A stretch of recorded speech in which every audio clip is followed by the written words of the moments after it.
қазақта мына сөз дейтін нәрсеге ерекше мән бергенбіз ғой. Сонда мына сөзді қолданғанда барынша тиянақты болған дұрыс. Мысалы мынандай бір сөз бар. Ит ашуын тырнадан алады дейді. Логика жоқ. Тырнадан өшін алу үшін тырна қасында болу керек. Ол тырна тауық емес, ол аспанда жүрген нәрсе сенің қолыңа түсе қоймайды. Солай ғой. Мысалы, күйеу ашуын әйелі алса қасында, әйелі ашуын күйеуінен алса қасында. Негіз бұл сөздің әу бастағы семантика, былай, әу баста мағынасы былай екен. Шалдар айтатын. Таз ашуын тырнаудан алады. Таз лысый бар ғой, шашығы. Түсіп қалған басы қышып тастайды ғой. Соң басы қышығаннан кейін ашуланып тырнайды дейді. Сол тазы деген, тазы итке айналған, тырнау жаңағы царапет дейді ғой, тырнаға, яғни журавльге айналған. Сонымен ешқандай мәні жоқ, мағынасы жоқ. Ит ашуын тырнадан алады дейді.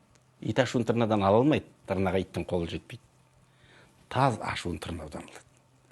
Осындай нәрселерге бар жерге тиянақты болу керек сөзге.